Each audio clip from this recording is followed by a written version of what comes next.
Just some thoughts. So the concept of Darwinism, social Darwinism, I should say, a racial hierarchy, is pretty evident in this trailer park that I'm at. There are mostly whites, but a few blacks and Mexicans. The white people, two houses down. Originally, they were one trailer, but they've multiplied and spread into two trailers. So this is essentially proof that Whitey is not immune to the harmful effects of marijuana. And I initially thought that based on the alcohol thing, right? Because the white immunopathology secretes more enzymes from the pancreas. This is why white people drank alcohol and built ships and conquered continents, whereas Native Americans drank alcohol and traded their lands for beads and ended up on reservations out of pity. That's my general understanding. I could be wrong, but I think diseases and alcohol did more to the Native American than guns. And I also think that the white hereditary immunopathology is so strong because of the Black Plague. Which is interesting, because I imagine the plague wasn't just in Europe. It had to spread across the entire Eurasian continent and into the Middle East and parts of Africa. There was trade routes back then. Anyway. So, when I first moved in, there were white people, two houses to the south of me. I didn't know much about them, but I immediately figured out they were marijuana smokers. Or as I like to call them, weed junkies. If it's not habit forming, why can't you just quit? It's not addictive, I just can't live without it, man. They were loud. Some trailer park Jerry Springer drama going on where the girlfriend had beaten the mother. And the stink of cannabis was so strong from their trailer that I could smell it two houses down. And each one of these trailers is on roughly, it's like bigger than a quarter acre, I think. Maybe about a half acre. So there was a good distance between us, and I can still smell the weed. And they have a dog named Ganja, which is a giant pit bull that they would let roam around unleashed and unattended for the longest time until I started, reporting to the police. Which is another symptom of marijuana use, right? Junkies don't do the right thing by choice. They have to be forced. This is an argument for police, but not corrupt police. Anyway, the girlfriend had beaten the boyfriend's mom even though they were living in the mom's trailer, or the mom and dad's trailer of the boyfriend. And that's how I first got to them, because they let the pit bull just roam free and it almost attacked my dog. That's how I found out the dog's name. So, just go outside, stick with cannabis. Right? Trailer park drama. And that's how, I didn't want to know what was going on. I didn't really care. But they broadcasted it so loudly right there in their yard that it was difficult not to know, because my dog had to go outside, I think, to go use the bathroom. So they got kicked out, and they were living in their cars in the winter. It's a common thing for marijuana smokers all over the Puget Sound. Bro, it's fine, man. Just do the weed, man. I live in my car, bro. And, yeah. So,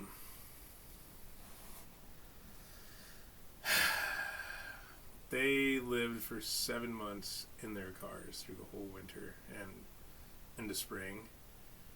And then they got a trailer across the street, and that's when I found out that the girlfriend had just given birth. They had a little baby carriage, so she was pregnant while homeless in the winter and living in a car from her marijuana use, directly caused by the marijuana use. The weed made her violent and horny, right? Hence the marijuana caused the domestic violence amongst these white people. And the homelessness amongst white people, which you can see all over the United States today, any major city. All those homeless white people, marijuana users. Yeah. So, that's when I found out that he had previously lived in an RV and was kicked out, and lived in another trailer here and was kicked out for drugs, for problems with his drug dealing and stuff. People getting robbed, I think shot maybe, I can't remember. But yeah, so clearly Whitey's suffering. And then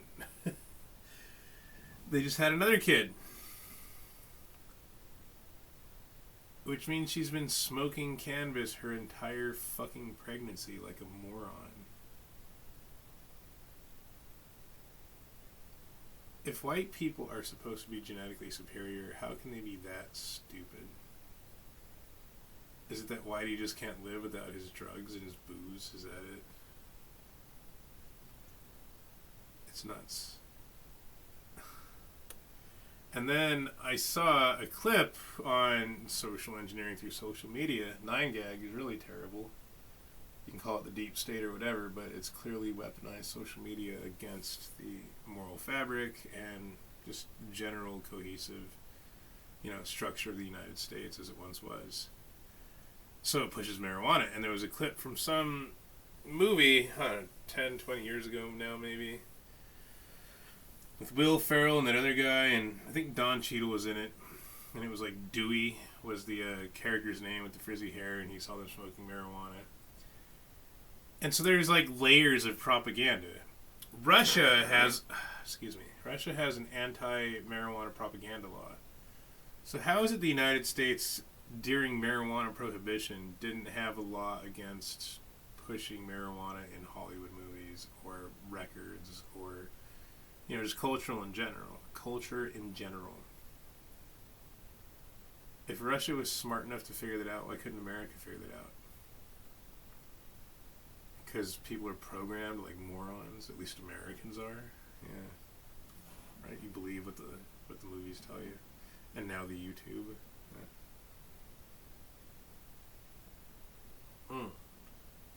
But in that movie clip, the black guy smoking weed, he says, "It's not habit forming." That was clearly a lie. I like to imagine a scenario where these Hollywood producers and social engineers, these software manipulators in Google and etc., are held accountable, and they just finally are forced to admit that they lied. We lied. It is habit forming, and we knew it the whole time.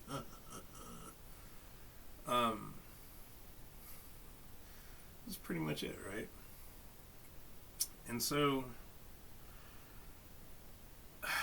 when you think about stuff like that, it really,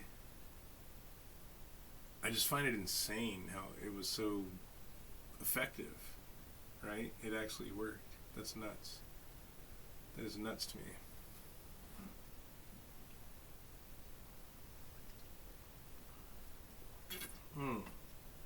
But if you look at that clip a layer deeper, you see that it was a big race mixing scene, right? There's a white woman with a black man, and like they're getting really friendly, and that's very true to the roots of the civil rights movement, the pornography industry, and the marijuana industry, right? They literally created a black market industry for decades in prohibition that just transitioned into a legal industry. Not federally yet, but I get the feeling that they're just going to do it and don't give a shit whose lives they destroy, because they haven't given a shit whose lives they destroyed so far. They're just going to keep going, and nothing's going to stop them. The police aren't going to stop them. The military isn't going to stop them. Donald Trump isn't going to stop them. He's one of them. But in that scenario, these people are held accountable. I also want them to be held accountable for porn because, yeah, so this is a thing about the white supremacists is they say that white man built America, right? Native Americans would have never conquered Europe, etc., etc., etc. But Whitey was so easily corrupted from within that it seems like he's blaming other people for his own corruption. Whitey corrupted yourself. And you're blaming, Jews and everybody else for for the West becoming corrupt from within. Yeah, I don't think your enemies were foreign. I think they were domestic, spiritually speaking. And so yeah, like marijuana, because Whitey can't live without his drugs and his booze. And Whitey is driven by a lust for, wealth, pleasure, right, greed, perversion, pornography, etc. The pornography industry and the marijuana industry are 10% of the United States economy. That is by design.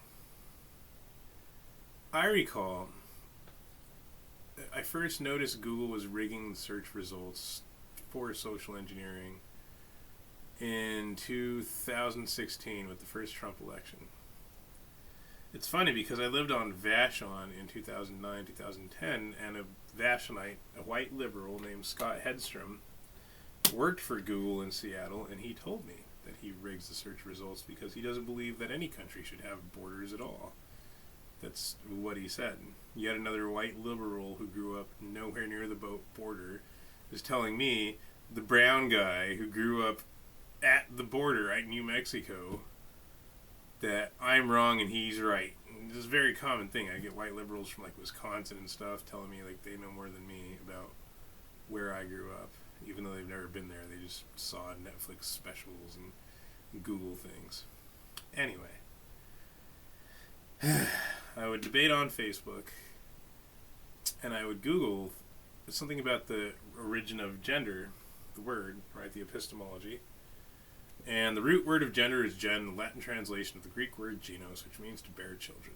Also, the root word of genetics, genocide, genesis, genitalia, always has been your sex, biologically.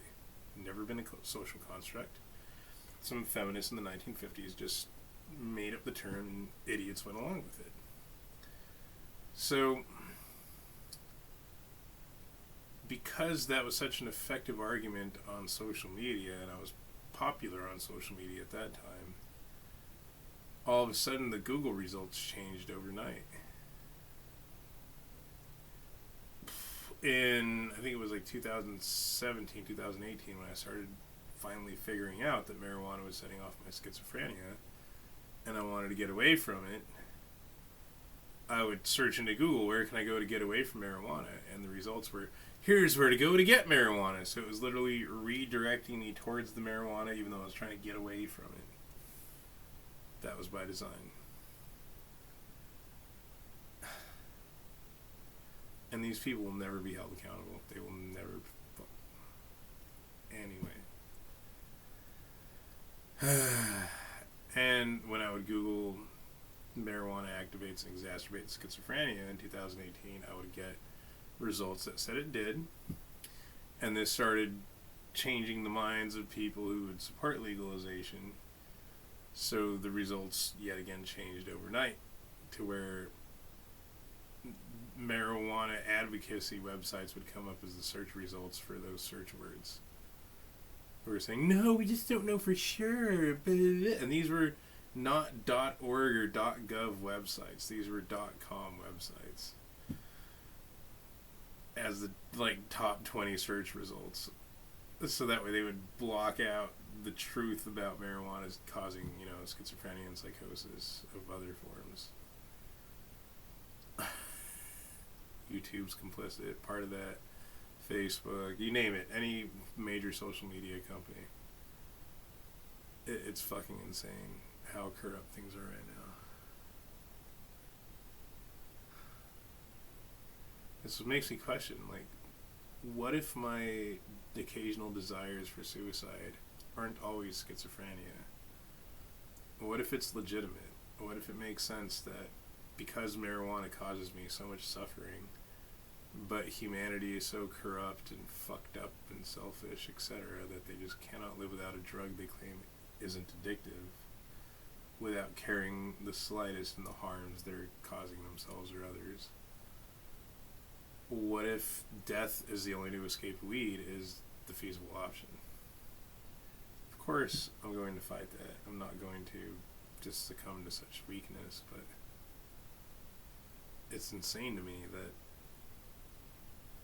I'm just speaking into the abyss here. These same social media controllers will suppress this video, and even if they don't, it's not going to be a popular opinion because they shaped popular opinion. Learning about that in school as well, I already knew, but I'm learning the specific details. Like how people who watched Harry Potter changed their attitudes from anti-immigration to accepting of immigration. Right? They mold the minds of the masses. They program people through the media. It's so fucked up.